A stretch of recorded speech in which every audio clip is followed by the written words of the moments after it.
Cashflow Diary Podcast, episode 136. Welcome to yet another exciting episode of the Cashflow Diary Podcast, the podcast that teaches you insider tips, tactics, and strategies for creating leverage streams of cash flow into your life. Learn from top-performing entrepreneurs, business owners, investors, and thought leaders from across the globe as they share their secrets to success. Like what you learn on this and other Cashflow Diary podcast episodes? Go to learninvestingnow.com and sign up to receive powerful tips and information that will help you succeed as an entrepreneur and investor. Now, here's your host, investor, entrepreneur, business owner, educator, speaker, author, and master facilitator of Robert Kiyosaki's Cashflow game, Jay Massey. All right, ladies and gentlemen, welcome to another episode of the Cashflow Diary Podcast. I'm your host, Jay Massey, and you know what?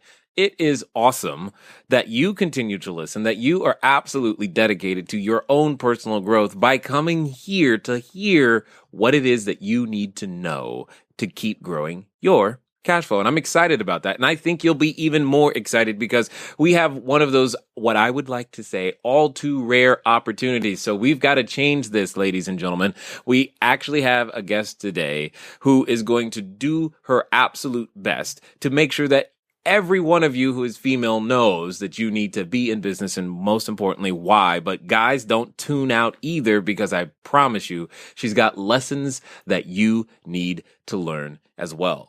Today's guest is Katie Krimitsos, spell that 3 times fast. She is currently a podcaster, entrepreneur, and get this, she doesn't know this, but we both have this affinity for birds. There was a time where I had myself, I think it was 13 birds at one time, and it was an absolute nut house. Obviously, today my wife would not go for that, but that's all right. The point is that she's a real human being that cares. And most importantly, she's learned how to take that passion to create a business and now shares it with you and I. So let's find out about Katie. Katie, you there? What's going on, Jay? Yes, I am. I had no idea you were a bird guy too. I know that it's so many secrets come out on the podcast. That's why they have to keep listening. That's the whole point.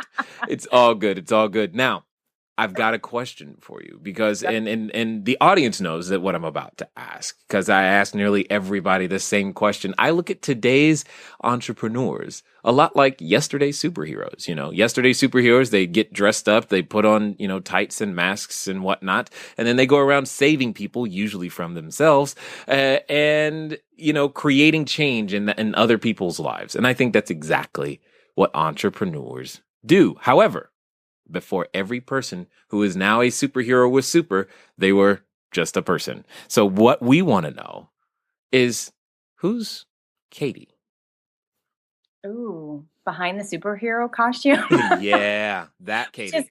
My gosh. I am a kind of a ball of sunshine that can be a little complicated internally sometimes, but at the end of the day, I'm just a lover. I love life. I love being carefree. I love just hugging people. I love business. I love ingesting information that helps me grow. I'm one of those people who's never satisfied and always, I'm very comfortable with being uncomfortable, which I think is a phenomenal trait for anyone, especially for business owners. So I just really, I want to, one of my favorite sayings is, suck the marrow of life. And I'm one of those people that wants to get the most out of my life at every given moment that I possibly can. So that's me. I can hear it in your voice. I mean, I don't know did you guys hear the way she said she loves business and ingesting information? I'm just like, ooh, there's something there, right there. Exactly. So before you were out there helping other entrepreneurs in and of themselves, tell us a little bit about, where did the idea come from? How did you develop the courage to even get started? What did you do before? Yeah, so I was your typical corporate gal, and even a bit before that, I was an academic. So I did my undergrad, went to graduate school, and then out of graduate school was totally green and such a little innocent, and thought that I could just go get my dream job. And in my first couple of years in corporate was a very hard-hitting oh crap, I really need to start at such a low level and kind of work my way up. You mean they didn't give you, they didn't have a red Uh, carpet and six I figures and know. all that? That didn't happen for you? I don't know why. Uh, Come on. No, but and it was okay. Like at some point I think I've always been like an over optimist, which serves me very well in some regards, but also at some times, especially in my early years, hit me hard when life wasn't so beautiful and amazing and perfect all the time. So that was one of those moments. And so my first couple of years kind of working in a job, I was just kind of working my way up, and I've always been somebody who really strives for a lot. I was like a high achieving athlete growing up and high achieving in academics. And so when I got into the job force, I wanted to be very high achieving, but I will say this, I was never satisfied. Like there was just always something that was missing. I don't know if it was like lack of a challenge enough for me, or I just never felt like this rooted passion between me and whatever job or profession I had. And then somewhere along the way, when I was 22, I heard the word entrepreneur. I had never heard that word before. Looking back, I knew entrepreneurs growing up, but I didn't know what it was. I didn't grow up in an entrepreneurial family. And so I learned this word entrepreneur and all of a sudden learned about this lifestyle and sort of way of being that really appealed to me. And it still took me a couple of years within corporate to finally realize like what I could do on my own and what would be worth me giving that a whirl. So just fast forwarding very quickly, I was in healthcare is what I did. And I did like outside community sales, let's say, for a local senior living community where I would go and talk to doctors and have them refer to us. And it was great. And I was very good at relationship building, very good at, I loved being out in the community, but I just wasn't passionate about it. And so I've always been a passionate writer. And at some point I wrote a book and it was all about how to find your true love, because that was what I was going through in my life. I was in my late 20s. I was sick of not having true love in my life and going through a bunch of hiccups with love, which I'm sure everyone listening can, really connect with. And no. Everybody's got perfect relationships here. Yeah, Keep going. exactly. So I wrote this book, which ended up being a manual on how anyone could really do very real things to actually attract true love into their life. And at the end of me writing that book, I actually had attracted my now husband. And but in the process of that, I was so passionate about this writing. I was always like, okay, I'm going to be a writer. I'm going to change people's lives through my words and these great stories. And so I decided to go do that full time. And it was a terrifying thing to step out of corporate and go do that. Well, at that time, I was now dating this guy who's now my husband. And what I ended up doing to kind of that I would say buffered a lot of that initial like, holy crap, I don't know what I'm doing, is that he had just started a company called the Tampa Bay Business Owners. And while I was working on my book and marketing it, I would help him in the office. I would go in and be the helpful girlfriend, and I would go and do great things that he wasn't necessarily good at. So I became a very good operations person. I became a very good manager of the team. I became somebody who helped with systemizing stuff and automation. And so what ended up happening is the book kind of took a back burner, and all of a sudden, almost 7 years later, we run and co-own a very robust entrepreneurs organization here in the Tampa Bay area. So that's where the majority of my entrepreneurial education came from. And there's a lot more to that, but that's sort of the basis of kind of how I got to become an entrepreneur and how I kind of where my professional path went. Nice. I hope some of you were listening, because I see so many patterns with so many different entrepreneurs that we talk to.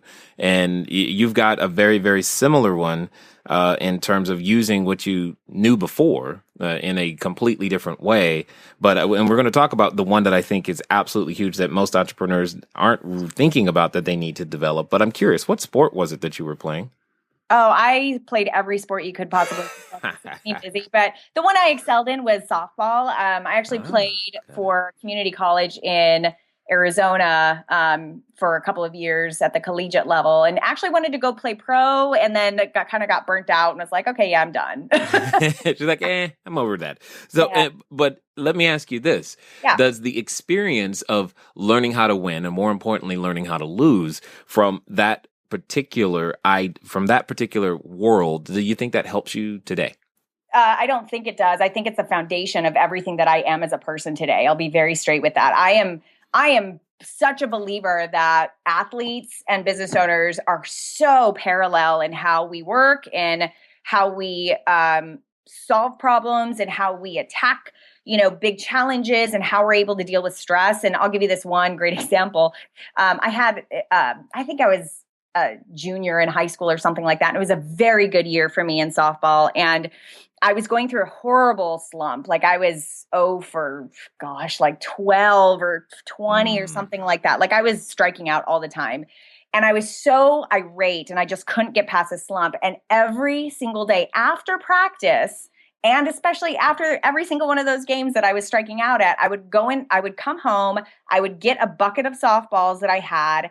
And, I would put up a giant sheet on our laundry line outside, and I would hit hundreds and hundreds and hundreds of balls from the tee into the sheet, and until I could just get it down over and over again. And then I would go back and I would strike out at the next game, and then I would go back and go practice again. And eventually, how many games passed, and I was up to bat, and that game, I hit a triple, I hit another triple, I hit a double, and then I hit it over the fence home run. So I pretty much thought that I was out of my slump by then.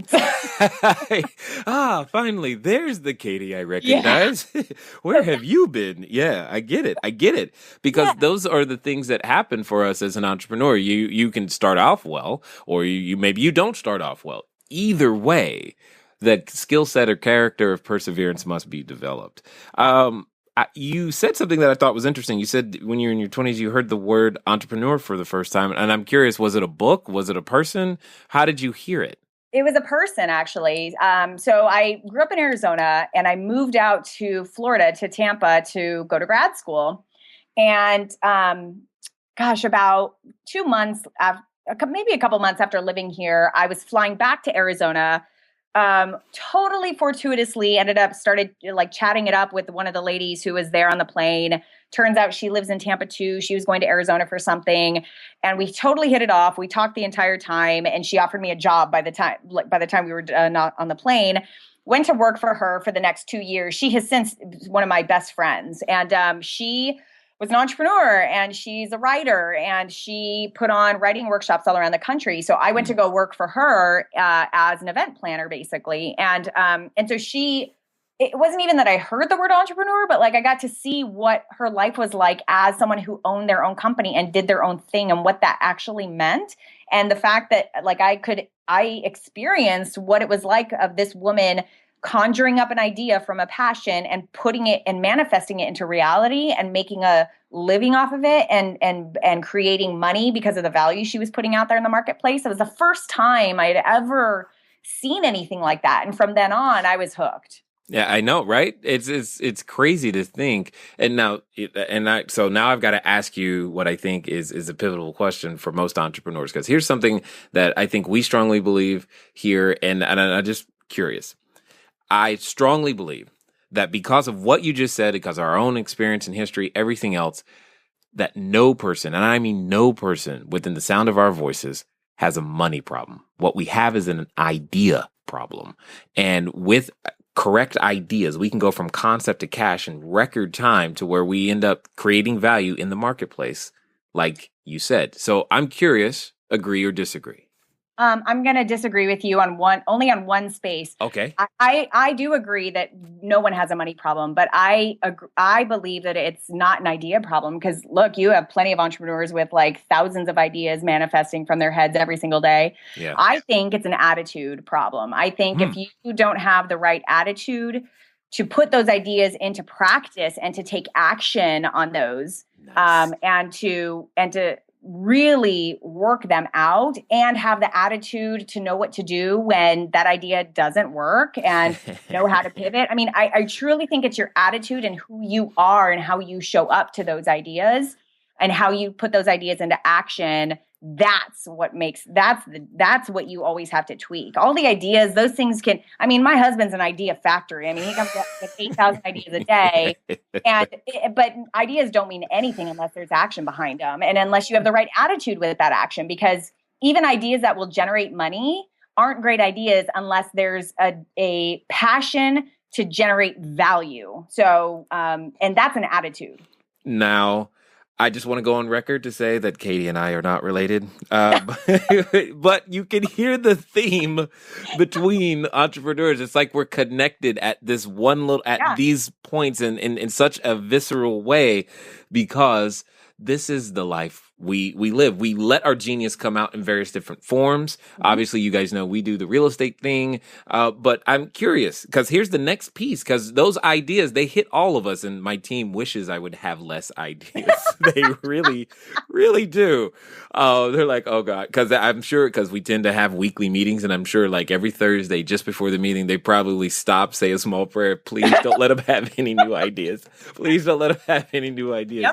Yep. But I can't help it. It's part of, it's just part. And in fact, before we started today, I was actually taking notes because I got some more new ideas. I'm like, hey, we need to do this.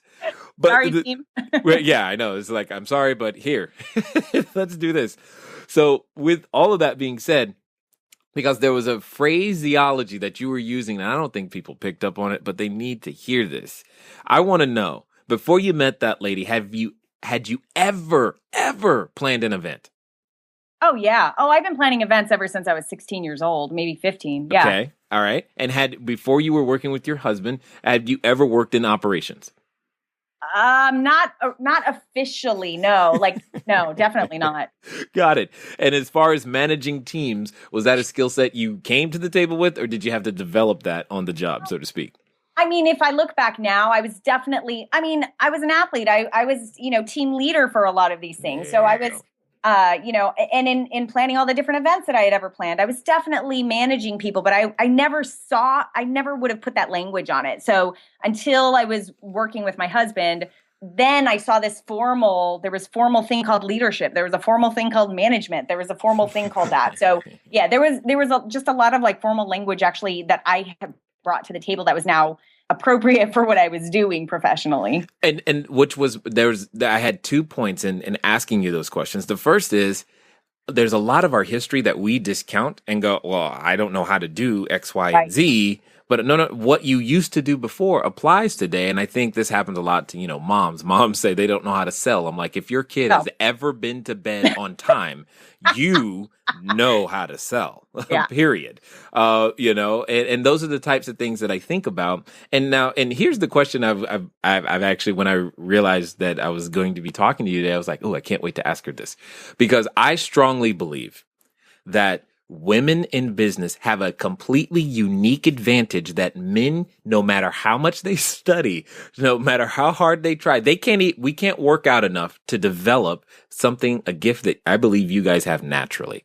I strongly believe every female I know runs and builds better teams inherently, because I think you guys got this like sixth sense about who people are when you first meet them. You don't always have the words to articulate. Often it comes out as, he just gives me the willies. I'm like, I don't know what willies are, but I have learned to listen to them, because no matter how hard I try, I don't get the willies.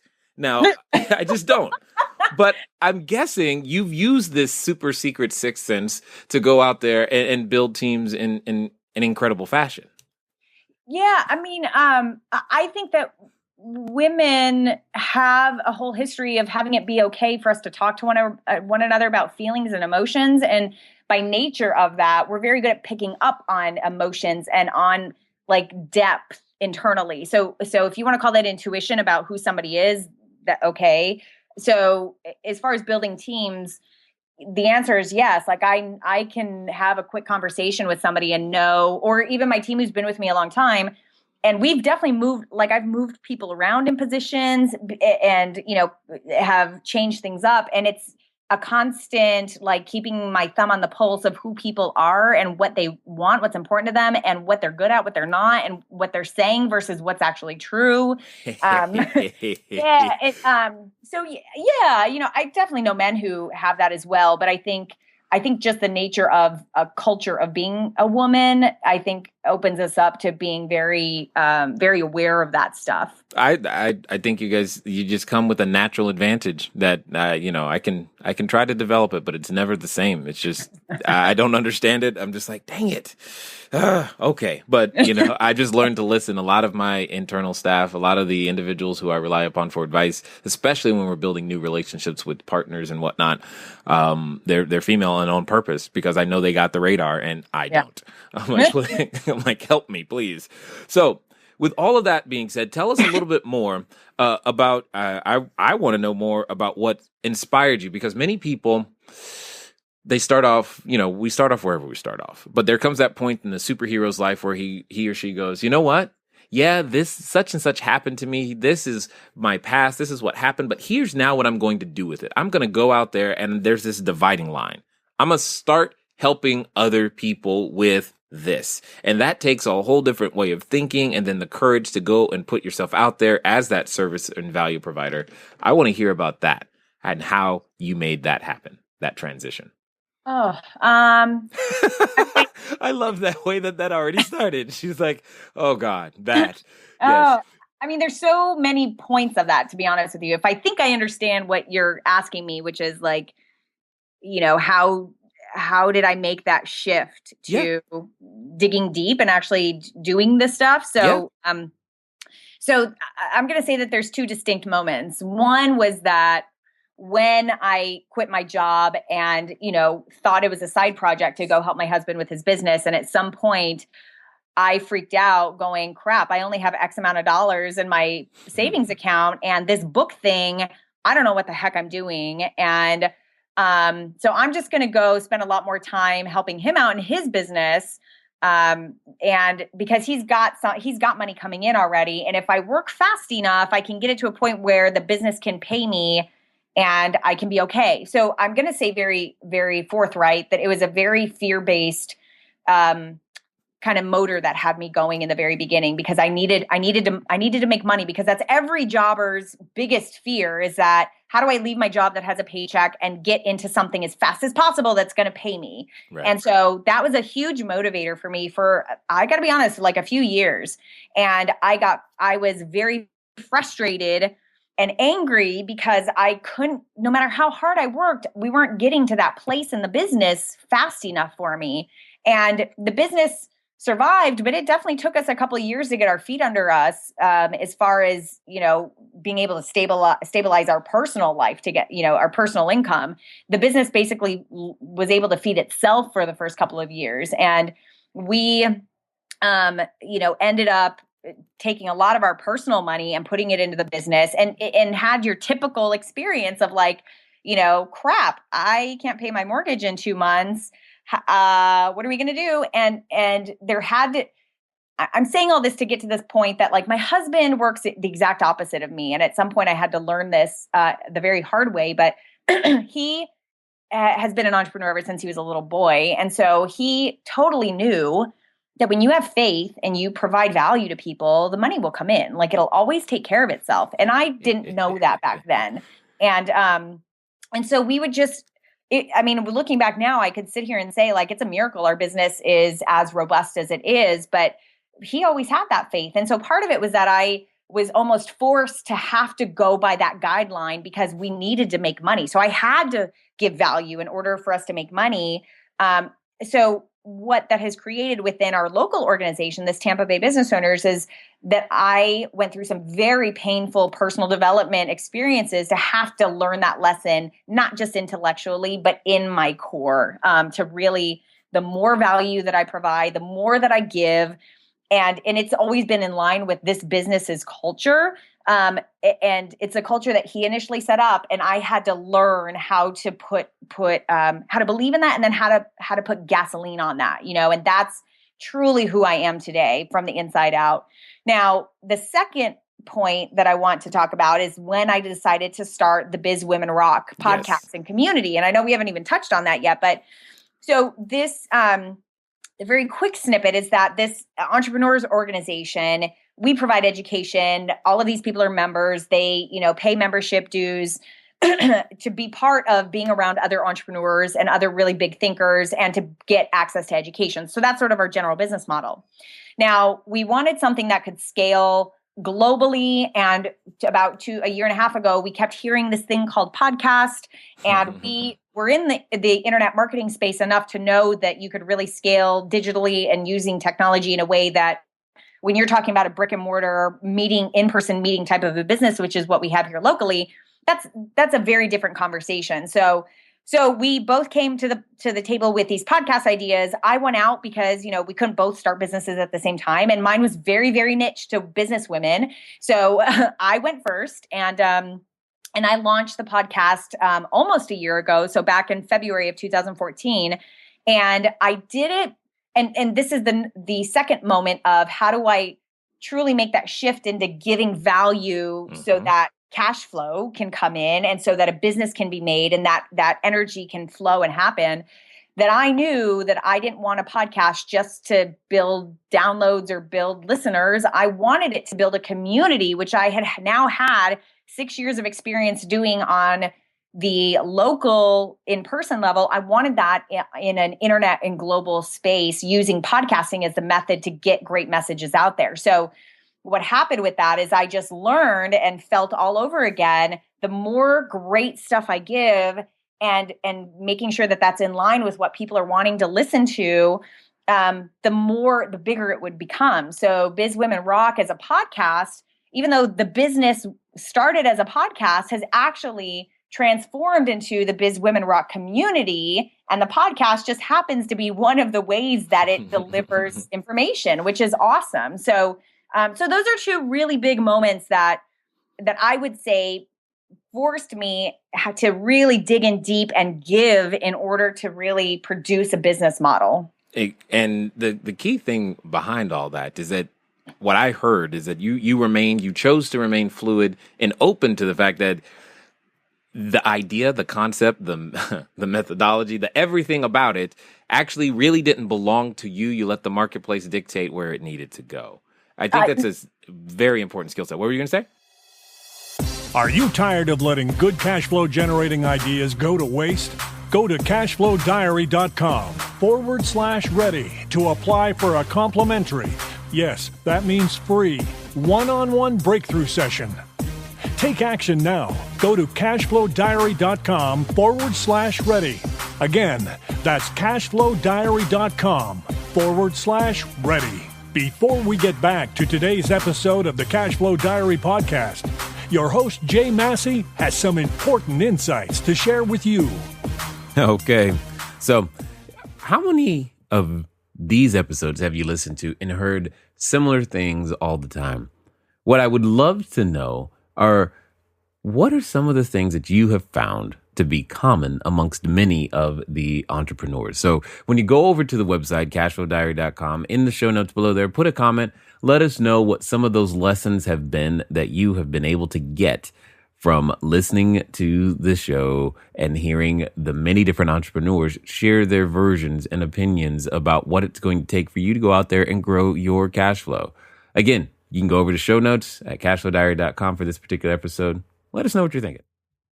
Yeah, I mean, I was initially no. I mean, I think initially you have to have a solid idea that you believe in, that you think has legs.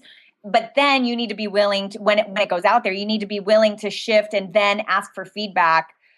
You do have to be directed in the sense of like, okay, this is what it is. I'm going to go with this. It's going to be this way. Give it some time to get some legs. But if it doesn't, and even if it does, you just always have to be open to feedback so that you can move and make sure it's in line with what this audience or clientele that you've now built is really looking for. So constantly zoning in on what is the need and how am I over delivering on that need. Indeed, because learning to give value in advance is definitely a key skill set, which flies in the face of what we might internally or naturally even think in terms of, well, if I give them value today, how do I make money tomorrow? I know that there are many different levels of figuring that out. Now, you tend to work with a number of different entrepreneurs, yes? Mm-hmm. Oh, every kind of entrepreneur you can imagine. Yes, the problem is that we can tend to imagine a lot of them. So, Yeah. with that being said, what would you say if I had to pin you down and say these are the top 3 things that every entrepreneur has absolutely done backwards? They are. Oh my gosh. Number 1 is going for the money first. And even though people might intellectually say, oh, no, I'm not going to go directly for the money. That tends to be a natural reaction because of what I explained earlier, because you feel like I got to make a living at this. And what you just pointed out is that, no, you actually have to go for delivering value first. And when you deliver value, then you have the right to get paid for it, and that tends to be a backwards thinking, I think, but that's the natural flow of business, I believe.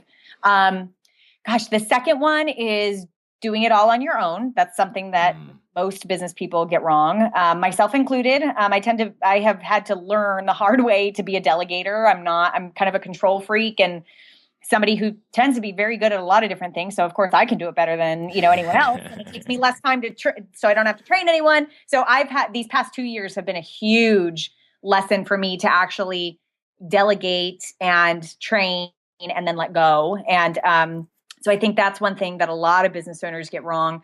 And then, so for a third one, I guess a third one would be, I think a third one would be self-inflicting negativity. No matter how much positivity you have, because you have to be positive in business. There's no other option. There's no other option. I mean, if you're a negative person, you're not going to make it in business. But I think even every optimist has negative moments and can have some sort of a negative internal drive. And it's sometimes a really good thing, meaning like, oh, this isn't good enough. I got to make it better. Right. But on a larger scale, that internal kind of beating yourself up, and this is unfortunately very, very prevalent amongst women, actually holds us back and gives us our own boundaries, because I think to sum up what the third one is that you can be a hell of a lot bigger than what you possibly think you can be. And you could do a lot more than what you actually think you can do. So a lot of that is driven from this internal, like, oh, I don't think I could really do that. Or I don't think I'm really good enough to do that. And that internal negative speak or negative self-speak, let's call it, actually hinders business owners a lot. And it's not always visible. Like you don't always see it. So I think that there's absolutely no limits that any one of us has. And I think we self-impose a lot of limits on ourselves. On this concept, and I want to dig more on this concept of the self-limiting thoughts, but when you were thinking or talking, one of the things that hit my head, look, another idea, but one of the things that hit my head was, I don't know if many of you know, but we actually did an interview with Sharon Lecter, because she and I shared the stage a little bit ago with Think and Grow Rich for Women. It's definitely what you just said, Katie, echoes a lot of her thoughts and feelings that she put in one of her most recent books. So if you haven't picked that up, probably definitely something you want to pick up. And guys, men, and I'm telling you, there's so much that we can learn from these types of things, because I know we do them too. I beat myself up a ton. But one of the things that we must learn to do is to get through those moments. It's okay to have those moments, but the key word is that they're supposed to be moments, not patterns, not lifestyles. Yeah. So we want to change those types of things. So when you say these self-limiting beliefs, when we are the ones holding us back, I strongly concur with you a lot, because we won't, if we don't dare ourselves to think big, we won't. I can just use my own story when I sat down to create or think about what we wanted to do, I thought it was going to take at least a decade to reach 100 units. That's what I said. I was like, okay, 100 units, that's probably going to take like 10 years. But because no one told me I couldn't do it in 2, we ended up doing it in 2. It's like, whoa. Yeah. Wow, is that possible? I guess so. And then that began to open up if what else could be done, whole type of thing. And it wasn't because I was trying to remove self-limiting beliefs. I was just I was like, man, that's a big goal. It's going to take me 10 years. I better get started now. And I was working so hard that it ended up going way faster than we ever anticipated. Which leads me to my question. As you guys have grown, the Tampa Bay, the group, as well as Women Rock, how many times have you actually surprised yourself with, oh, wow, we did that faster than I thought? Yeah, a lot. And I will say, I'll say this to kind of preface this story, but my husband and I, we attracted each other into our lives because we're both dreamers. And so when you talk about removing self-limiting beliefs and really thinking big, it exponentially helps if you're around other people who are dreamers. And I had never really been around dreamers, and I was a dreamer. So at some point I thought there was something wrong with me, that I couldn't do what I thought I really wanted to do in my heart because people around me didn't think that way. And all of a sudden I met my husband, and he was on an entirely different plane, and I could finally have those conversations, and somebody wouldn't look at me thinking I was stupid. So I just want to say, for anyone listening, if you're having those big dream ideas, they're not stupid. Just find other people who have those ideas too, and who will make you dream bigger. So That's huge. So the question was, what was the question again? I know that. How many times have you surprised? I mean, because I find that many entrepreneurs, if we just give ourselves the opportunity to see how great that greatness inside of us come out, we end up surprising ourselves. I didn't know I could do that. This podcast is an exact example. For those of you who have ever listened to the beginning episodes, I apologize. I just, I didn't know. I'm like, no one's going to listen. Who am I really talking to? How does this work? All of those things. And now we've got listeners in so many different countries downloading this thing. And I'm just like, oh, wow. I guess people do like what we're talking about. Yeah. I didn't know that. Yeah. How many times? And so I was asking, how many times have you surprised yourself? I mean, a lot. I mean, literally a lot. And it's, I'll give you 2 super cool examples. Just one, and one goes into, taking action and automating that action, or in some way doing it regularly, just like you thinking you could do X amount of real estate in 10 years, and then you put it on speed, and, you're doing it in 2. For our local Tampa Bay business owners, about, I want to say 3 years ago, maybe 2.5, 3 years ago, when we really were struggling with cash flow, I made the decision to automatically take out, I think it was $500 a month at that time, which was a lot of money for us not to have in an operating account back then. And I was like, you know what? I'm just going to automate this $500 a month and start putting it away in a savings for this business. And I, 6 months later, I would then put that up to $1,000 a month. And, then I think eventually $1,500, then $2,500. And so, 2.5 years later, I'm looking at a very good kind of a safety net that my business has, all because I just made a decision in what seemed like a very tough time to make that decision, and put it on autopilot. And all of a sudden I surprised myself going, holy crap, this is how much value we're providing, is that even without that initial $500 a month, we were able to still take care of ourselves. And now at a very different level without that income in an operating account on a regular basis, but it's now over here, and it's able to allow us to make some big time strategic moves as a business that we would not have made if I would not have made that simple decision. So that's one tactical example. The other one is for Biz Women Rock. I had no radio experience. I've spoken before. I'm definitely comfortable speaking in front of people, but I mean, you'll relate to this as a podcaster, but my very first show that I ever recorded, I did the interview. The interview was spot on. I was so proud of it. And the day before I was supposed to go live with my very first show, I was doing my intro, and, it's just, I'm by myself, I'm doing the intro, and it literally, Jay, it took me 6 hours to record what turned out to be a minute of an intro. No joke. And I was crying, I was bawling because I wanted it perfect. So, I mean, from there, kind of stamping this little, I have no clue what I'm doing. No one's going to listen. Even though I have this vision, there's so many other big people out there doing this. I don't know about this.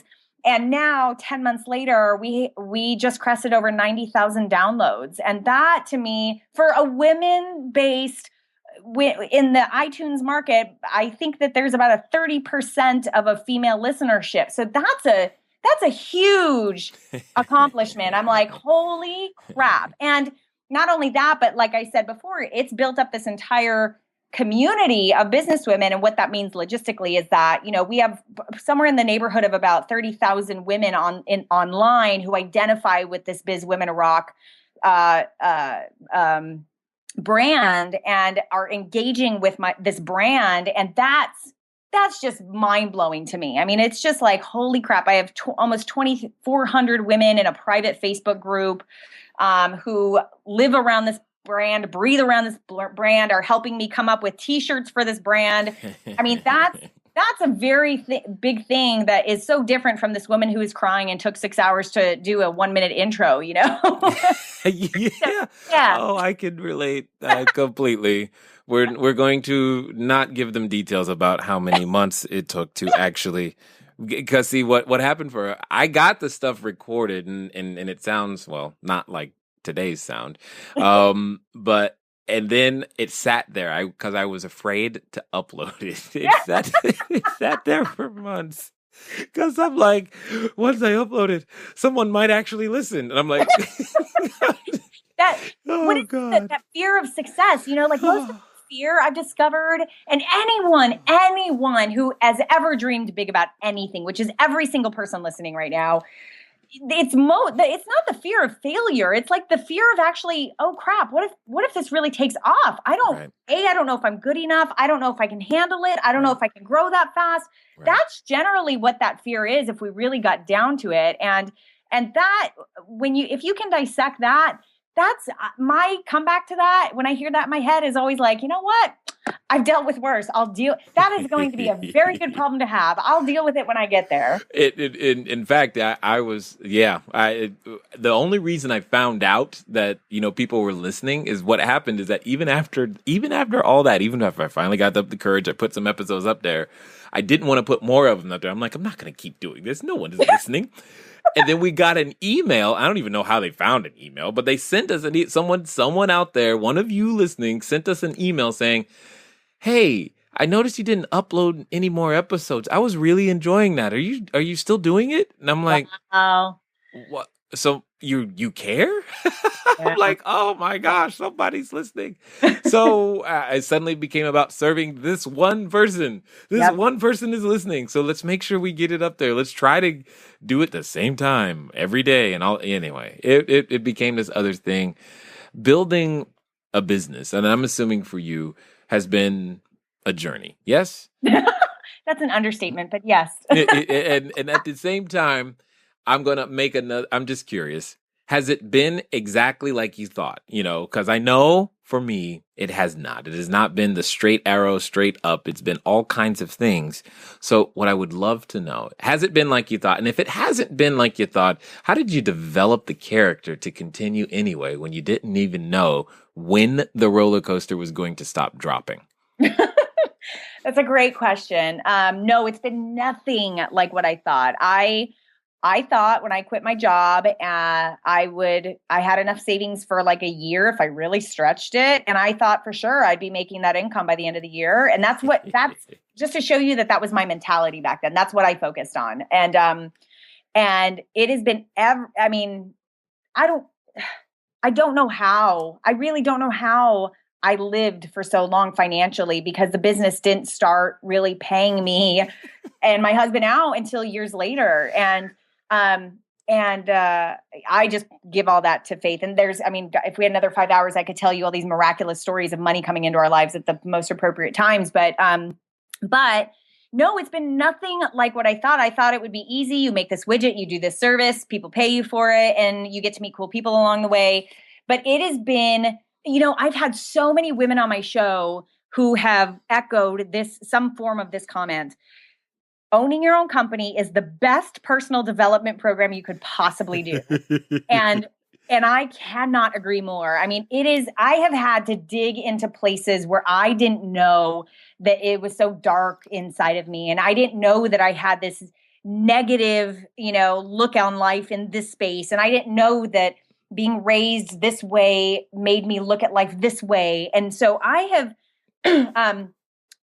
the business, the kind of iterations of the business are all just manifestations of what my personal journey have been, right, and how much I'm willing to grow and how much I'm willing to be uncomfortable. And if there's one thing that I can give myself kudos for, that I've just always been naturally this way, is that I am very, almost brutally honest with who I am and what I show up to the party with. And so I am not a quick person to blame other people. I'm a very quick person to look inside and say, who am I in this, and what am I doing to create this situation?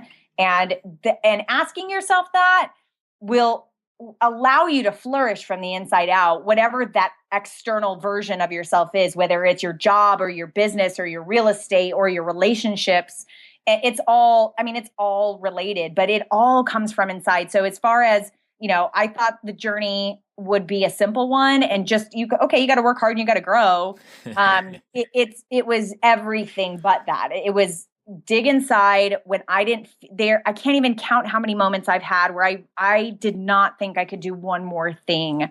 And I just dug in and did 12 more things and got up the next day, and then sometimes had to take a mental health day because I was broken down and had to cancel all my interviews because I couldn't do it anymore. And then I would have a couple days off, and then I would go back at it, because at the end of the day, if you're going for your own business, if you are here and you're listening to this because you're interested in cash flow and improving your life in that regard, whatever it is, like, there's just no other option than to keep growing. There's no other option than just to keep on moving and keeping on trying and falling down and getting up and trying again and being ecstatic at the moments when they're wonderful and totally bawling your eyes out when it sucks. And like, but the juice in it all, Jay, the beautiful part of it all is what that